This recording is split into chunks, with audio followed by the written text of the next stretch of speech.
right, folks, how about we go ahead and get started? Welcome to the January 3rd Thursday Web Forum, our first webinar of this shiny new year, 2021. I'm Hillary Morris. As always, I work on user support and communications for both the South Atlantic and the Southeast Conservation Blueprints. And for the last several years, we've been hosting this web forum every third Thursday of the month here at 10 a.m. to help folks engage with the work of the South Atlantic Blueprint and ask questions and provide input to help guide the conservation future of our region. So I will ask that everybody keep themselves on mute throughout the presentation. I do have the power to mute everyone, but I'd rather not use it unless we get lots of background noise because it makes it harder for folks to ask questions. So just please be mindful of that. And as a heads up, as usual, I do record this web forum just as an option for the one or two people who inevitably reach out and say, I wanted to attend, but I had a conflict. So I'll post the slides and the video of the recording on the calendar event on the South Atlantic LCC website within a couple of days. So any questions or comments before we get started? All right, so here's our usual agenda. I'll start out by introducing our speaker, who will speak for 30 to 40 minutes about our topic for the month. We'll have plenty of time for Q&A and discussion at the end, and then I'll wrap up by previewing next month's webinar so you know what to expect there. And today we're going to be hearing from Will Casola, who's a graduate research assistant at NC State University, and he's going to be talking about his project on the economic value of game lands in North Carolina, which is going to be expanded to more of the Southeast Conservation Adaptation Strategy geography starting this fall. So Will, with that, take it away. So, like she said, my name is William Casola. I'm a PhD student working with Dr. Nils Peterson and Krishna Pacifica in the Department of Forestry and Environmental Resources. And today I'm going to be talking about determining use, economic impacts, and value of game lands in North Carolina. And I'm going to focus on our results in North Carolina, and then at the end I'm going to talk about how we're planning on expanding this project beyond North Carolina and to the entire Southeast. So why are we interested in game lands? And game lands are one of the most ubiquitous and prevalent forms of public land in North Carolina. They cover over 2 million total acres and serve a diversity of users. So unlike state parks or national parks, game lands have users who participate in hunting and fishing, as well as those non-consumptive activities like biking or hiking or birding. And the economic contribution of recreation associated with game lands is widely considered important, especially for rural counties with few economic alternatives.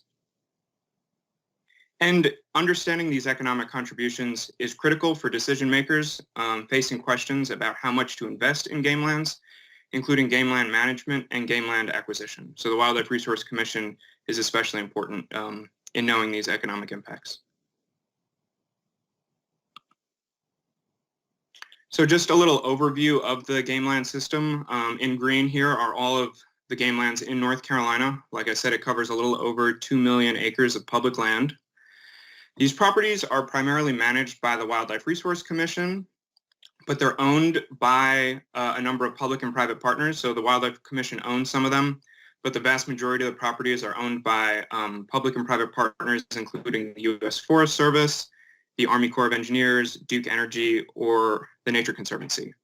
And they're widely distributed, some in urban settings and some in rural settings. So you see here in the Raleigh-Durham area, we have some urban locations, such as the game lands up around Falls Lake and Jordan Lake.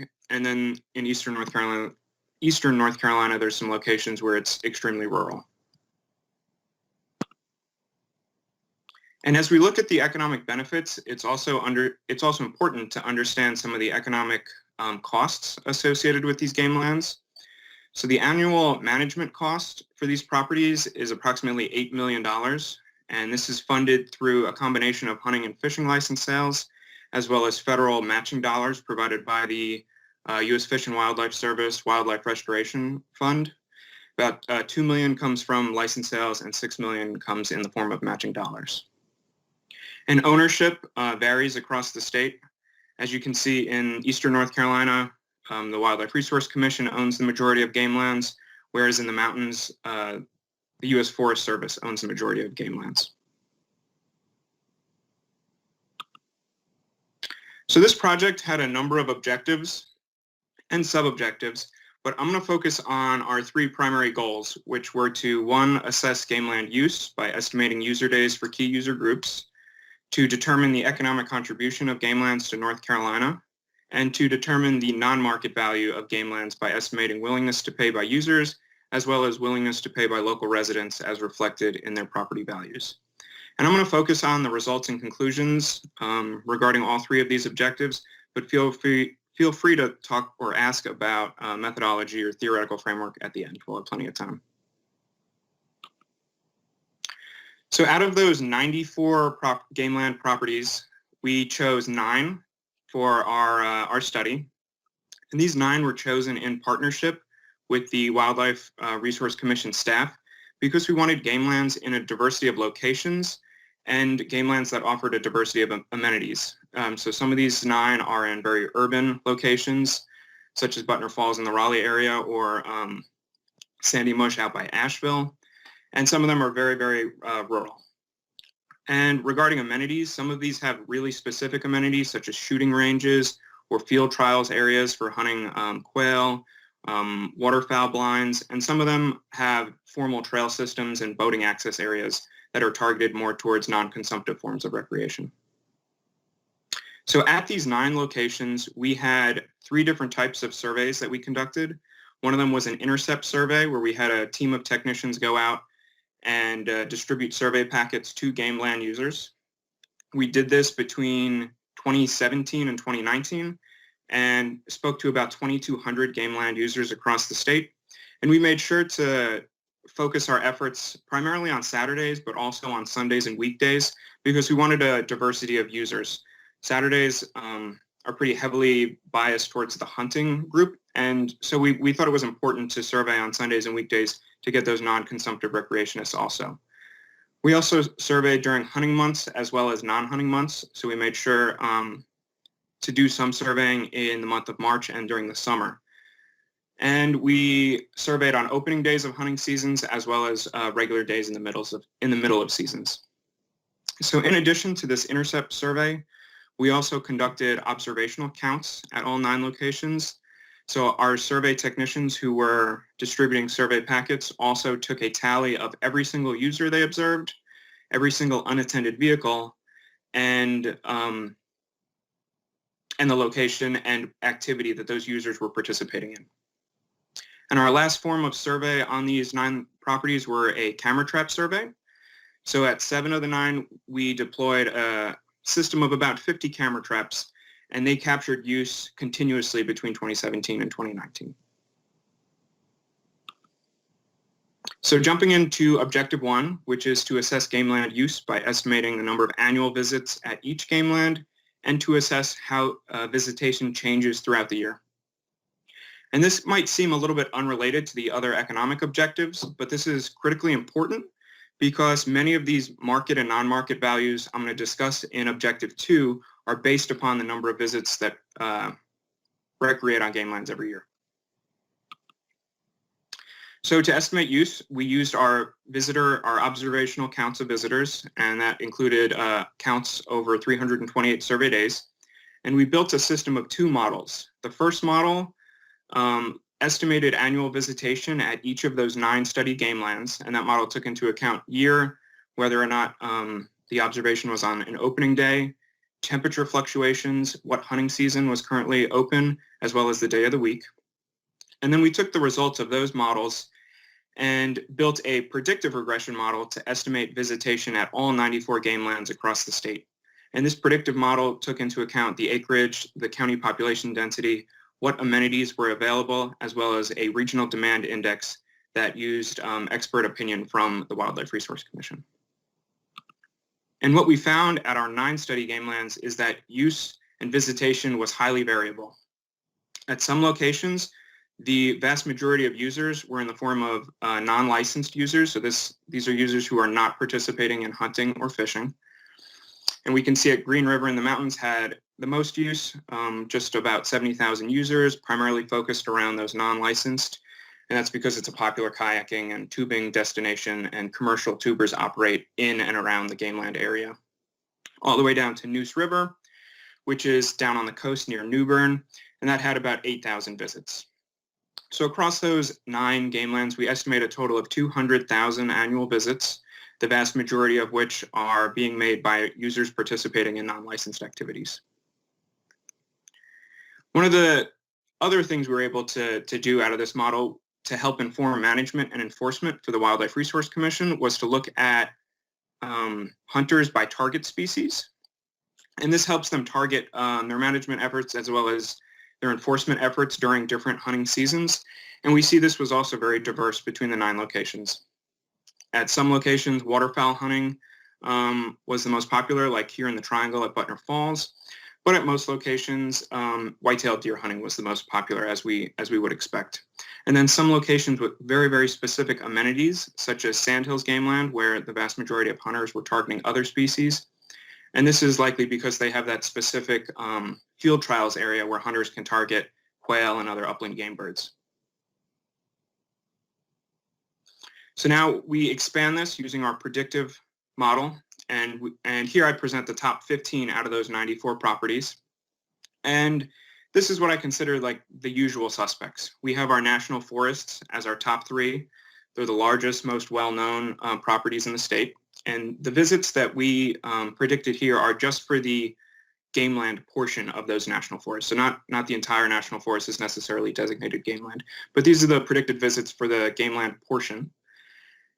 And we can see the intervals are pretty wide, especially for the national forests, and that's because we're working on a small set of 9 game lands to predict visitation at 94 properties. But as you can see, as that predicted annual visitation drops, our confidence interval tightens up. And across all 94 properties, we estimate there were approximately 2.2 million visits per year. So also part of Objective 1, we're looking at use patterns. And this is mostly to help inform management and enforcement efforts. And for looking at use patterns, we used our camera trap photos at 7 of our 9 study game lands. And across those 2 years, or 3 years, we collected a little over 1 million photos. So it was a challenge to process them and count all the people. But we got through it, and we paired those counts with weather data, specifically temperature and precipitation data from NOAA, as well as some of the Wildlife Resource Commission calendar days, such as the opening and closing of hunting seasons. And what we found is that uses or use patterns are very variable between locations. This chart shows on the x-axis we have Julian date, which is basically 0 is January 1st, and the far right is December 31st. And on the y-axis we have the number of users observed at each camera on each day. And what we expected to see was the yellow line. We expected most locations to exhibit this kind of pattern where we see a very large spike in the fall, coinciding with deer season as well as other fall hunting seasons, and then a use trailing off and growing again in the late spring around turkey season. So that's what we expected, but that's obviously not what we found except for at one location.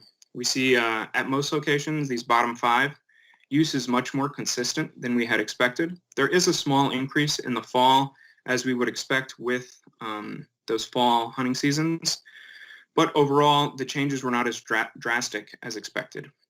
And then obviously Green River is a bit of an outlier here, and that's because of those summer water activities that are available where use is highest in the summer. And then there is a small increase in use in the fall, around those fall hunting seasons. Another interesting thing we were able to see from our camera data is looking at how use changes throughout the year based on temperature. And we see that during some seasons, such as deer season or the spring hunting seasons, temperature has very little impact on use. Whereas when we look at turkey season, there's a negative relationship, but it's not as strong as the negative relationship during the summer. And that was kind of puzzling at first because we thought people would be out there on some of the warmer days.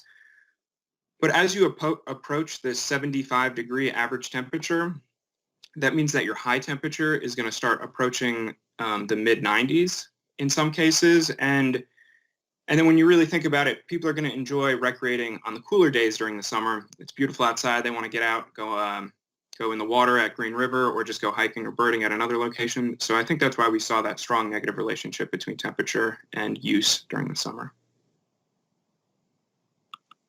So moving on to Objective 2, we're going to take those annual visitation estimates from Objective 1 and build on them here. And Objective 2 is to determine how spending related to game land recreation contributes to North Carolina's state economy as well as local economies. And for this, we used our intercept surveys and the same protocol I described at the beginning of the presentation. So regarding the economic contribution of game lands, we collected expenditure data. And the column on the left, we can see the questionnaire categories where users reported expenditures. And within each of these categories, users reported the amount spent, the location of that expense, and on the right, you see the economic sector that we paired these expenses with. So for example, if a user spent $20 on gasoline, we paired that with the economic sector of refined petroleum products. And in order to model economic contribution, we use the IMPLAN software some of you might be familiar with.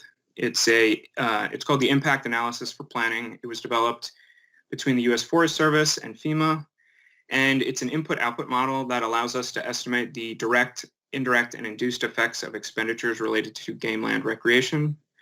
It also allows us to estimate the number of jobs in North Carolina attributed to game land recreation, the associated labor income related to those jobs, the value added to North Carolina's GDP, as well as the additional federal and state taxes. We also calculated SAM multipliers, which are basically an estimate of a region's ability to retain sale dollars spent within that region's economy. So what we found is that users participating in non-licensed activities had the highest per trip expenditures across the board. So they're the third column on this chart. And when we look at summary statistics based on visitation, we see that non-licensed users had the highest average per trip spending, they had the highest spending attributed to game lands, and they had the highest percentage of within county spending. And this suggests that non-licensed users are contributing greatly to the overall economic contribution of game lands. And on the bottom, you can see the estimates of annual visitation from Objective 1. So in partnership, we take these annual visits in the below table and we pair them with these expenditure summaries in the top table, and we feed both of these into the IMPLAN software that I just described. And this allowed us to estimate those direct, indirect, and induced effects across the various categories.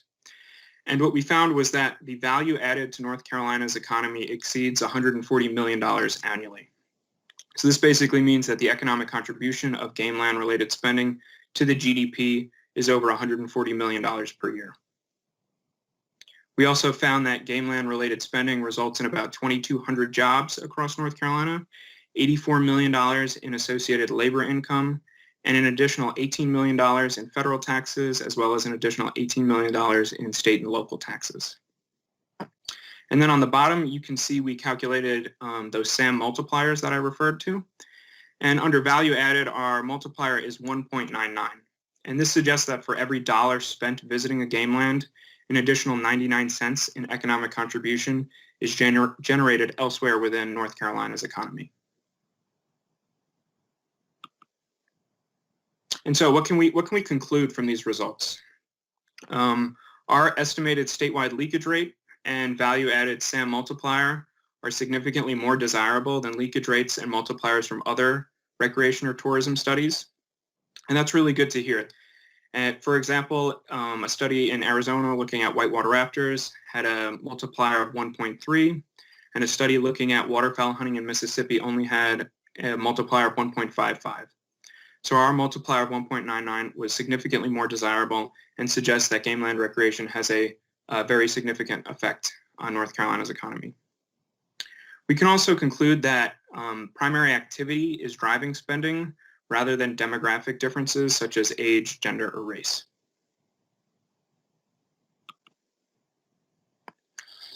So I'm going to pivot now to our willingness to pay by users. And our data for this is coming from those same intercept surveys that we used in Objective 2. So in order to estimate willingness to pay, we use the contingent valuation method. And the first step of that method is to present users with a scenario. And the scenario we presented them was we asked them to imagine that the state of North Carolina was considering cutting the budget for game lands by selling 20% of each game land acreage in the state in order to create a trust fund to manage the remaining game land acreage. Please indicate whether you'd be willing to make a one-time donation of X number of dollars this year to avoid the sale of 20% of game land acreage for every game land in the state. And that dollar amount varied between surveys. It ranged from $5 all the way up to $250. And respondents were presented with two amounts. They were presented with an initial amount in that scenario, as well as a follow-up amount in a follow-up question. And that follow-up amount was contingent upon their response to that initial amount. So if they said yes to the initial amount, their follow-up amount was larger. And if they said no to the initial amount, their follow-up amount was smaller. And we did this in order to get a response interval within which their true willingness to pay fell. And then we were able to take those response intervals and build a interval regression. And we wanted to estimate three different things. We wanted to look at the mean willingness to pay for each activity group, so looking at how much money they were willing to spend. We also wanted to model willingness to pay based on use pattern and user demographics. And we wanted to look at willingness to pay between hunters targeting different species. So for example, we wanted to see if white-tailed deer hunters had a higher or lower willingness to pay compared to waterfowl hunters or squirrel hunters. And what we found is that there were no significant differences between non-licensed users. So for example, birdwatchers, hikers, bikers, they all had about the same willingness to pay. And we found no significant differences between hunters, anglers, and trappers. So they all had about the same willingness to pay. But because our prompt asked for a one-time payment, we then expanded this analysis and looked at all of the activities these users participated in throughout the year.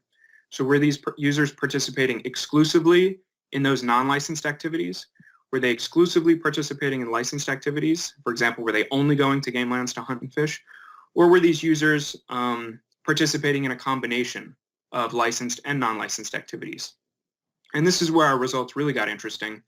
And we found that users who participate in those licensed and non-licensed activities had a significantly higher mean willingness to pay compared to users who exclusively participated in one or the other.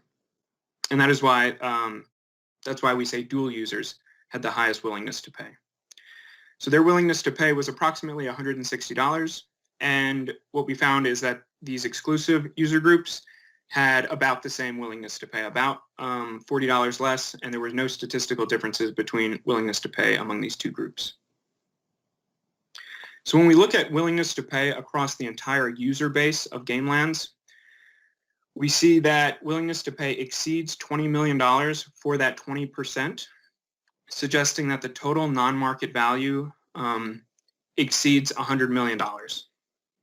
And our results support those found by other studies that suggest that hunter birdwatcher recreationists, so another form of a dual user, were more likely to engage in conservation behaviors compared to users who exclusively participated in one or the other.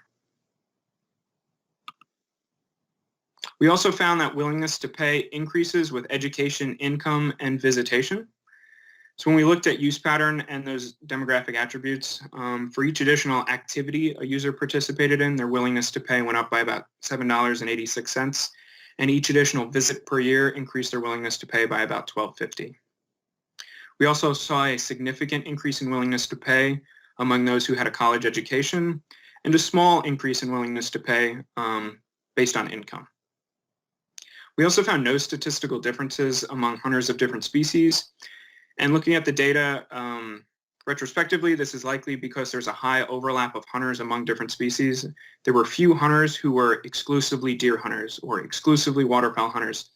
Most hunters hunt a number of different species, and because there was such an overlap, their willingness to pay were very similar.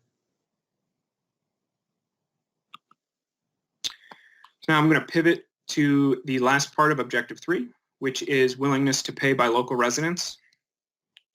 And our data for this part of the project is totally separate from the data sources I've described it before. So we use 7 of the 9 study game lands for this part of the project. And instead of using any sort of on-the-ground data acquisition, we sourced most of our data through online sources and a partnership with the Zillow real estate database. So around these 7 locations, we use Zillow to get the transaction data from homes within these pink 20-kilometer buffers. And the Zillow Z-Tracks database, we pulled those structural characteristics from, and that included square footage, lot size, building age, sale year, county, and this went through an extensive data cleaning process. So we only included single-family homes sold through an arm's length transaction, and that basically means that we were looking at single-family homes sold at market value. And we paired those transaction data with neighborhood characteristics from the American Community Survey and the National Center for Education Statistics. So, for example, from the American Community Survey, we looked at neighborhood median income, the percent of the neighborhood that was retired, urban-rural designation, and neighborhood demographics. And from the National Center for Education Statistics, we pulled school quality metrics, including average SAT scores and the percentage of students receiving free and reduced price lunches. And our third set of characteristics that we paired with the structural and neighborhood characteristics is amenity characteristics or proximity to various forms of public goods. So for these, we looked at the distance between each individual property in those 20-kilometer buffers and those properties' distance to local and state parks, to federal properties, to water resources such as proximity to lakes, rivers, and the beach, and proximity to game lands. And so in total, what we expect is that these structural, neighborhood, and amenity characteristics are all going to have an impact on the sale price of the houses within those buffers. And so we modeled that housing value, that sale price, as reflective. Oh, excuse me, the phone's ringing. Let me mute that real quick. I'm sorry.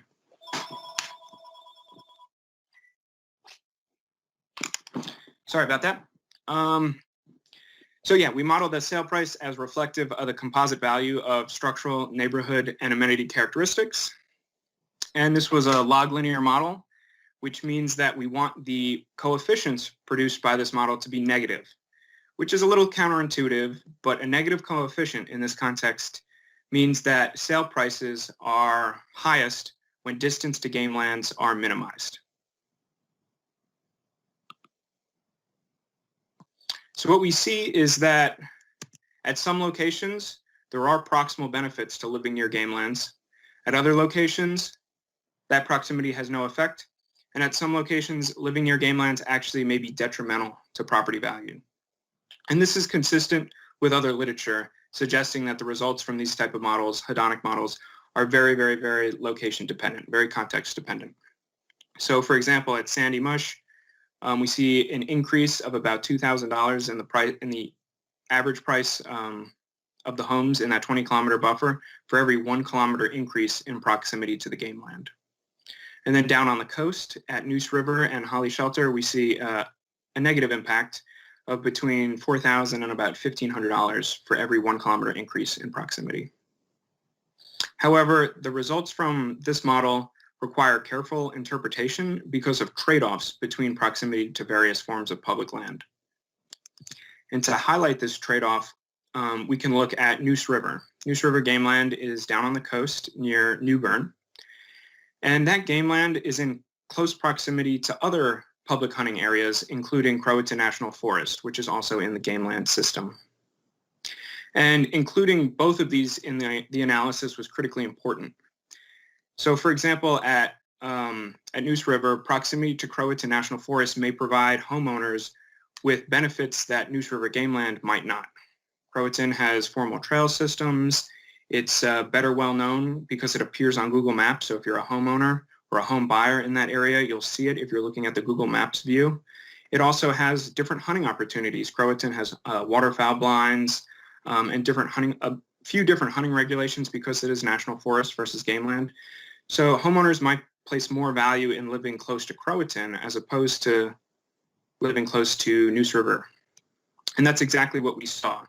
We see that proximity to other public hunting areas at the Neuse River location did have a significant positive effect on home value. So for the average price home around Neuse River game land, a 1 kilometer decrease in distance to Croatan increased home value by about $3,000. And once again, this highlights that phenomenon of trade-offs between various forms of public land. And a similar relationship exists between proximity to various water resources as well as game lands. And so we see on our coastal game lands, Holly Shelter and Neuse River again, that residents valued living near water resources, specifically the beach or the river, much more than living near game lands. And this result aligns well with other research showing proximal benefits to residents who own beach or lakefront properties. It also highlights this geographical bias in the data set, where the majority of homes in these areas, in those 20-kilometer buffers, are heavily concentrated around these water resources. So looking at Holly Shelter, this is the Wilmington area just south, and Topsail Island. So there's significantly more properties in those urban or coastal proximate areas as opposed to inland in Pender County. And so I could run through all of these different relationships in the model, but I'd be here all afternoon. So I've just summed up some of the consistent relationships we identified across all 7 locations. And these are, once again, our usual suspects. So for example, lot size and finished square footage has a positive effect on home value. So homes with larger homes with larger lots sold for more money, makes sense. And older homes, as building age increased, property value decreased. So older homes sold for a little bit less. Properties that were proximate or adjacent to water sold for more than those that were not. And neighborhoods that had a higher median income and more retired people had a higher median sale value than neighborhoods with lower incomes. So when we look at objective 1, 2, and 3 altogether, what can we say about game lands in North Carolina as a whole? We can say that most game land visits are made by users participating in non-licensed activities. And I believe this was a bit of a surprise, both to us as researchers and to the Wildlife Resource Commission. Them as the land managers are kind of targeting their management strategies towards the benefit of hunters and fishers. But I think this project highlighted that a lot of their stakeholders are actually users participating in these non-licensed activities. Non-licensed users are spending more per trip and have the largest contribution to local economies because they're spending more locally compared to hunters and fishers. We can say that all game lands benefit North Carolina and all game land recreation benefits North Carolina and positively contributes to the state's GDP. We can also say that dual users, those who participate in both licensed and non-licensed activities, are the strongest supporters of game lands as reflected by their willingness to pay. And living near a game land may improve property values. However, this relationship is highly location dependent. And as a function of all of those things that I just said, game lands contribute positively to local and state tax revenues, both in the form of direct spending by visitors and as a cascade of higher property values. Higher property values equals a little increase in revenue for those municipal and county governments. So that's what we've done in North Carolina. And we think it'd be really cool and of benefit to agencies and stakeholders throughout the Southeast to use this kind of as a framework to build upon, to look at the comprehensive valuation of wildlife management areas throughout the Southeast. So we focused on game lands, but looking at WMAs across the Southeast, we think it would be important to include other properties such as national wildlife refuges, other areas where we also see this commingling of users participating in licensed and non-licensed activities. Another thing that would be of value is integrating blueprint valuation. So we focused on more of these direct market and non-market values, but integrating conservation value or other types of value, such as carbon storage value, would also provide a more comprehensive valuation of WMAs. We also think that this type of research could be used to identify private land parcels best suited for protection, both through the integration of blueprint valuation as well as looking at these direct economic benefits to rural counties. And collaboration with state and federal agencies is key because we do have some funding for moving this project forward starting in the summer, but we're still stirring up funding to support some of the operational aspects of the project because things like the in-plan software and additional data collection might be required. And we're also really interested in looking at innovative methods for estimating use at wildlife management areas.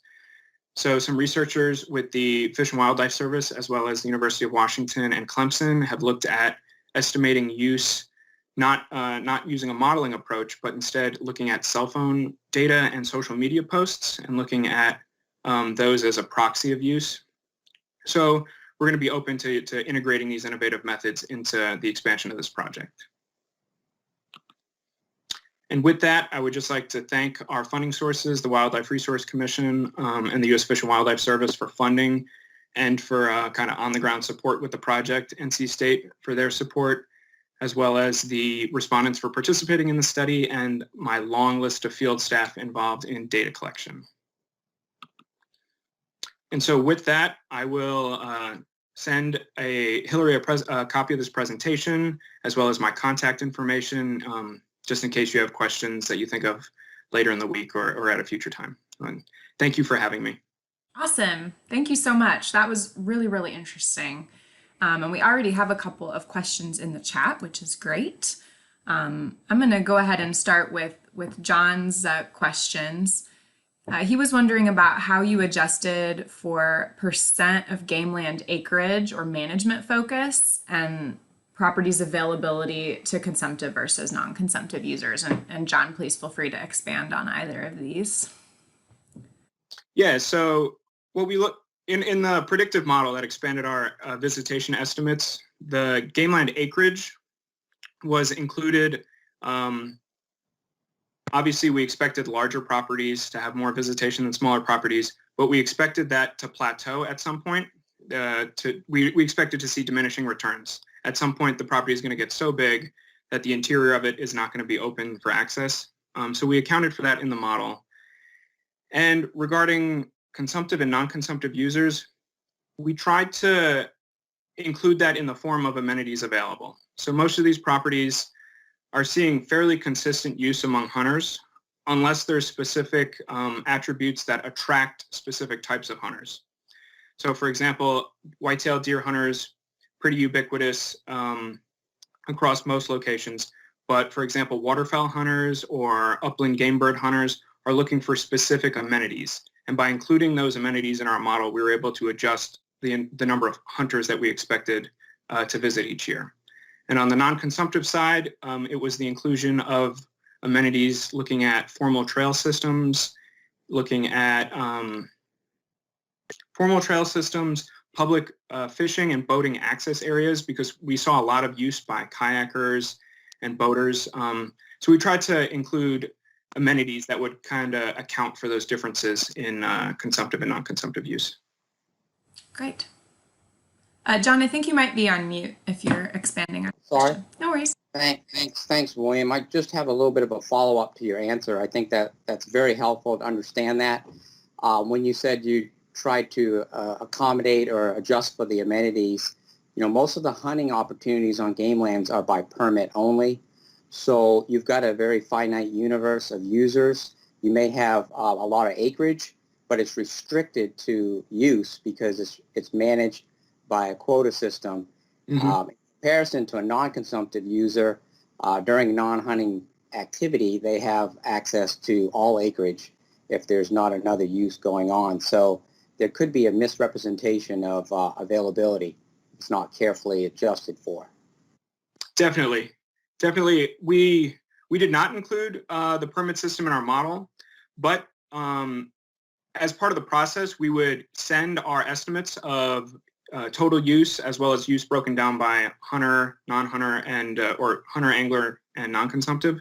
And we would iteratively send these to the commission, to those regional game land staff members, to kind of prove face validity. They would do kind of a sanity check to make sure that these numbers were realistic. And while I think that the model could be improved by an inclusion of these limits by permit, I'd like to think that some of it was controlled for by just kind of sanity checking with the commission regional staff on the ground. Great. Yeah, just an awareness, that's all. I just wanted to look a little bit behind the mirror to see what else was in the model. So that's great. Just an acknowledgement that might be something that could be, incorporated in future modeling, or it might more accurately reflect the use patterns. Definitely. Yeah, that's a good point, John. Thank you. And another question that John shared, which I might actually expand on a little bit, about what were your non-licensed users spending the most money on as they participated in game land use? And I was curious whether that is what WRC expected to see. Did y'all expect that it was your non-licensed users that spent the most money? And I'm also very curious about why. What is it about what they are doing that's having them injecting more money into the economy? So the most was gas and food. And we thought that was kind of surprising, but when we really thought about it, we thought it might be attributed to the way and frequency of use. So hunters are getting out into the field very early in the morning or kind of dusk, late at night. And maybe that's resulting in them choosing game lands that are closer to their home to limit the distance they have to travel, as well as because they're traveling so early in the morning, maybe they're not making a lot of restaurant stops. They're not stopping for lunch or breakfast or whatnot. Whereas these non-consumptive users who are traveling in the middle of the day are much more open to traveling longer distances and open to stopping and getting lunch on the way or stopping and getting dinner on the way home. So we think that might play a role, though we didn't. I can't say for certain. That's kind of just a thought that we had. Yeah, that seems like a reasonable guess. That's helpful. Somebody asked about georeferenced social media posts, which you already covered. So it's exciting to hear that that's going to be maybe something that y'all consider in the expanded project. A question from Diana: do you see this as a potential method to value amenities like game lands, recreation, and waterways within counties? This could potentially help county managers and commissioners better understand the economic value of these amenities beside the beach. So looking at our housing model, our hedonic model, yes, you could definitely expand the data set, and just change which public good, public amenities you have in the model. So this could definitely be expanded for that kind of stuff. On the economic contribution side, the smallest geographic area that model allows you to look at impacts within is the county. So you could look on a county level to see, okay, game land recreation is contributing X number of dollars to county tax revenues. So yeah, we could definitely work with it with different forms of amenities. Yeah, that could be a really interesting application. Mallory points out in reference to John's question that some of the game lands in the project are limited by participants by activity, but not all. So I guess that's something that would really be site specific, whether you're dealing with those quota issues. We have another good 10 minutes for questions. So if anybody else wants to jump in, and you don't have to use the chat, feel free to just unmute yourself and speak up if you prefer. Hey, William, this is John again. Just digging a little bit deeper on that non-consumptive user and how they spent more money. I think another thing that might be hard to elucidate would be the hunter, the consumptive user, invest in some of their equipment, and it's a long-term investment, guns, dogs, hunting equipment that they buy, and they use it for a decade or more. Mm-hmm. So when you ask the question about spending, depending on how the question was asked, was it on this visit, how much did you spend, or how much did you spend to pursue your activity, over multiple years. So it could be sensitive to, under or overinflating how much they're spending actually on their activities. And also, and I'm sure everybody is totally aware of this, but a lot of the fees for the consumptive users are built into a lot of their permits and stamps that are collected through another avenue. So there is a cost that may not be captured depending on how the questions are being asked of the users during the contact surveys. Yeah, definitely. We asked for trip-specific spending. So we did, across the board, we saw very low expenditures related to durable goods. So most of the stuff was consumables, gas, food, ammunition. We didn't see a lot of people buying guns or kayaks for one specific trip. Yeah, it's hard to handle how you prorate that over, multiple years. Definitely. And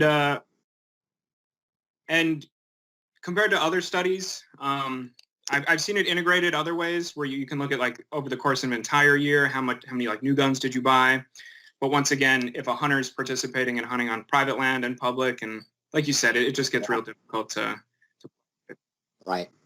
No, it's a good comprehensive look at it, and it helps us dig a little deeper. So yeah, very nice piece of work.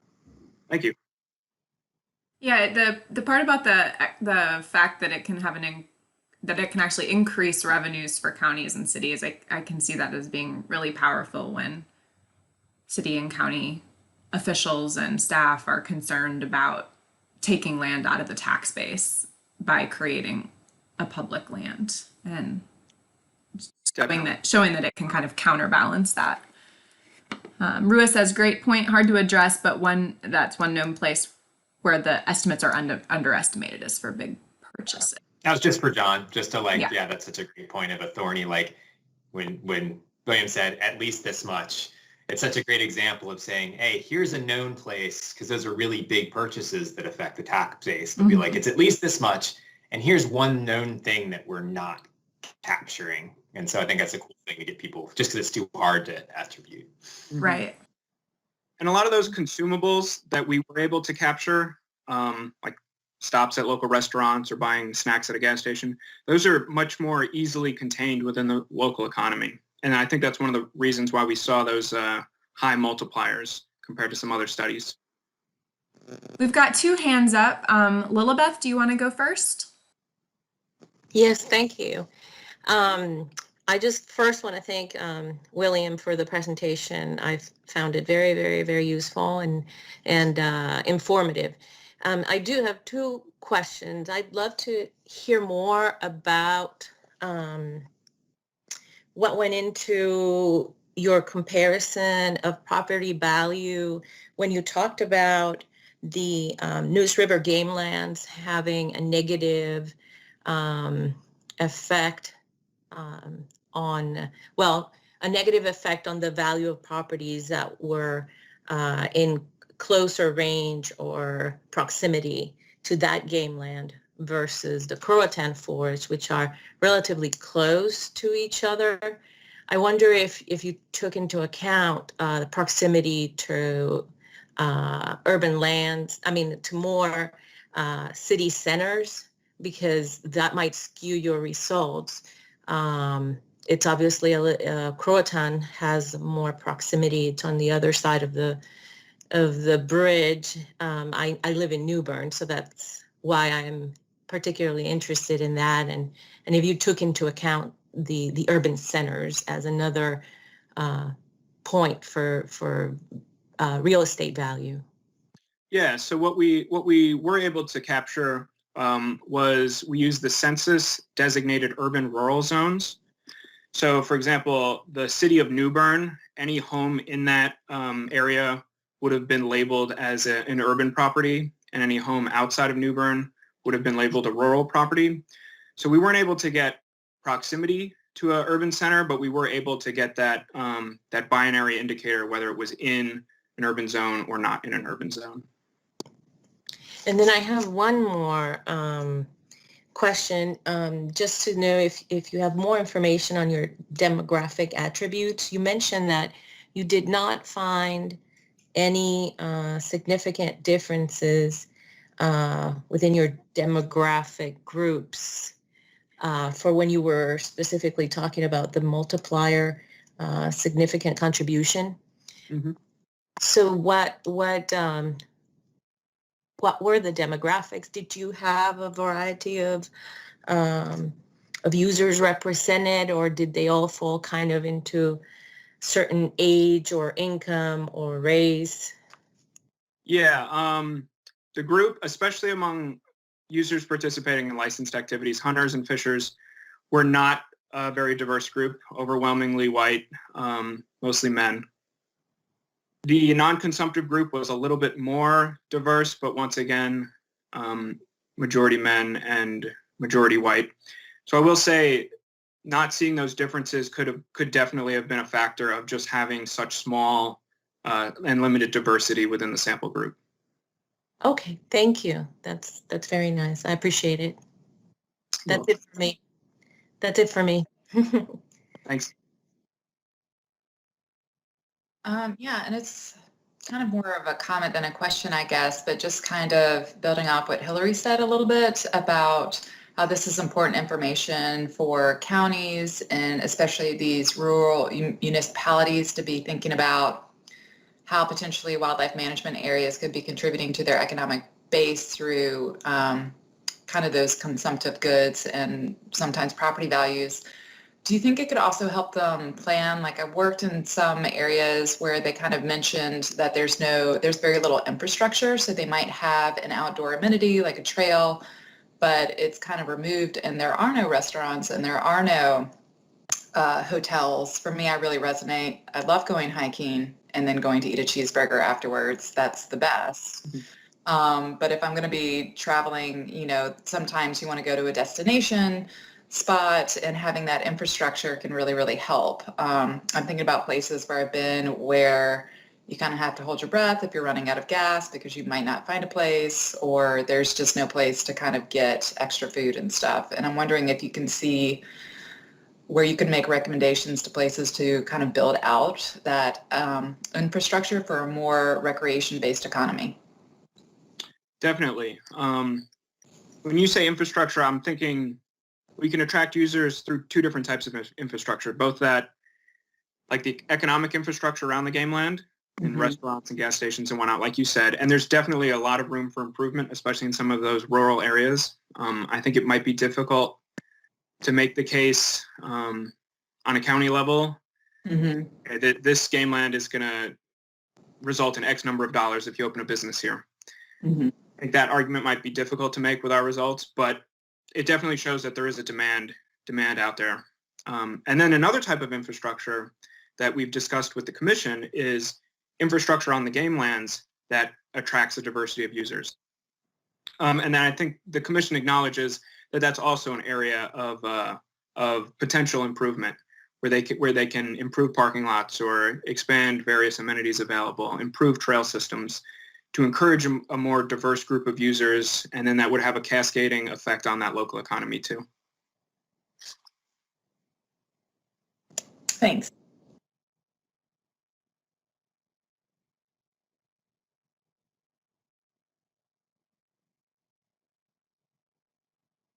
Just John, once again, and I may have missed it, I apologize, but is there a report or a summary of this activity or this work?